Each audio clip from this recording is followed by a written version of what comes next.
Joining me right now is Tennessee Senator Marsha Blackburn. She's a member of the Judiciary, Armed Services, and Commerce Committees. Senator, it's great to see you this morning. Thanks so much for being here.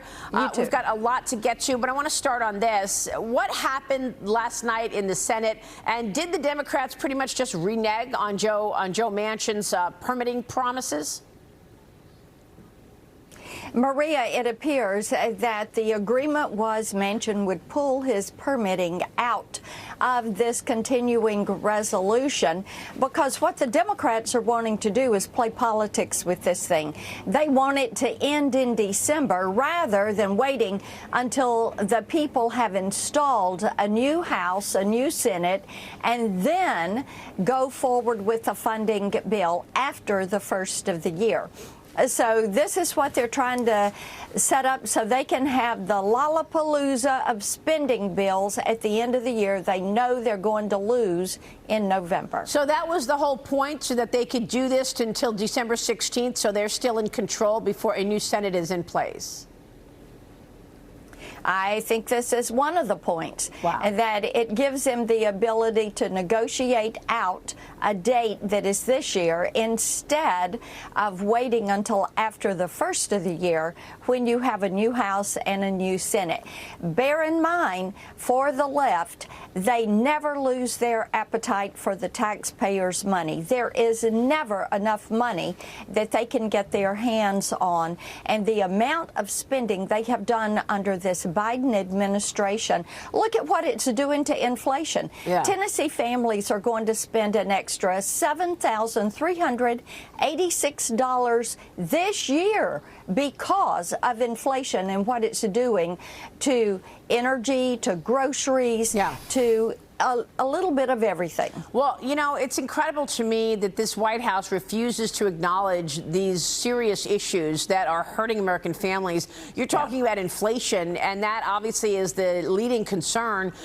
Butter up 25% year over year. Eggs up almost 40% year over year. And yet we won't have any acknowledgement from the Biden administration about the migrants coming into this country either.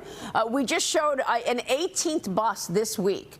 Can you imagine, Senator, there were 18 buses sent to New York with just about 50 people on each bus from Texas, because we are talking about massive overflow.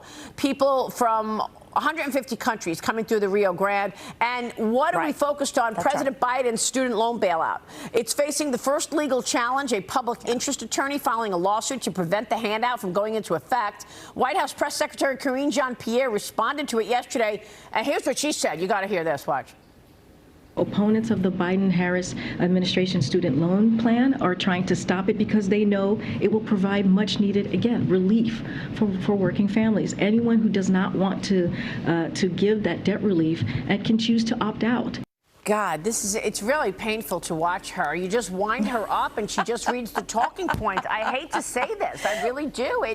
But it's just, does she think the American people believe what she's saying? This Biden bailout is expected to cost $500 billion, according to the Committee for a Responsible Budget and the Congressional Budget Office, Senator.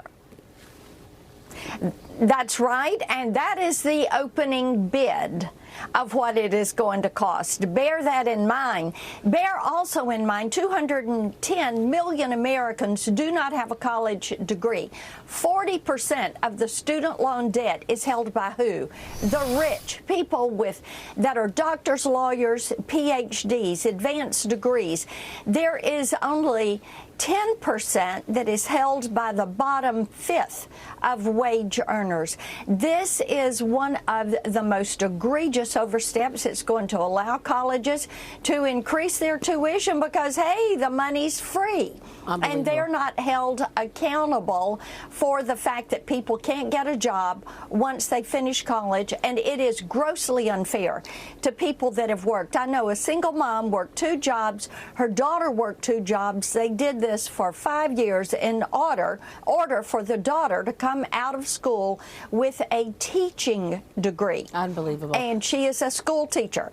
Where is the equity for them? That's right. Well, not only do you have this immoral move by forgiving some people's debt and not others, you've got 40-year high inflation, you've got crime spikes across the country, and Joe Biden has the nerve to give this massively polarizing speech a couple of weeks ago, calling Republicans extremists. You recently introduced the Restoring Law and Order Act, hoping to increase resources for law enforcement to battle violent crime. We have seen a lot of violent crime. Tell us more about that. And here again, we've got bad policy decisions resulting in terrible outcomes. Yes, indeed we do. And because of the spike in crime down in Memphis, down in Nashville, and I did a telephone town hall with citizens in Nashville and Memphis last night. And Maria, crime was the #1 issue. My legislation that I've done with Senator Haggerty would put more resources into grants so that local law enforcement could hire more law enforcement officers to be right there on the beat, on the streets. It would put a focus on truth in sentencing so that if you do the crime, you do the time. It would keep these criminals in jail and give the resources that are necessary to do that, and also the rape kit backlog. Now, this is something when you have these violent criminals and they get out on the streets, they are not in jail after before their court appearance. And what do? They're repeat offenders. We need that DNA into the CODIS system so that these violent criminals can be kept locked up. And the backlog on these rape kits, Maria, sometimes it takes a year to get these processed. So you have these violent repeat offenders out on the streets for a long time. And yesterday, Peter Doocy asked Karine Jean-Pierre, does the president think America's big cities are safe? She answered saying it's not a yes or no answer. The Democrats have done so much without the help of the Republicans. That's actually what she said. You know, that is amazing, because it is the Democrats that came forward with defund the police. It is the Democrats that have pushed defund the police. It is the Democrats that have pushed disrespect for law enforcement officers. And now they're trying to change their tune because of the way crime has spiked, and people are moving out of these big cities and moving to places that are safer. Places like Tennessee, other states where they can afford to live, where they can afford to have their children in school, and they feel like communities are safer. Well, the Biden administration's priority are IRS agents. He wants 166,000 IRS agents versus 15,000 border agents, if you can believe that one. Unbelievable. Senator, it's good to see you. Thanks very much. Right, and that's why we use... Yes, thank you so much. No, what's your final word? Go ahead, Marsha. Oh, we are using leftover COVID money, and instead of 87,000 IRS agents, using that money to pay for law enforcement officers to be sure they are on the streets. So you'll be able to do that, you think, in the future, next year? Through my legislation. Okay, Through terrific. my legislation. You better believe it. We are going for bipartisan support on this. Senator, thanks very much. We'll be watching that. Senator Marsha Blackburn this morning.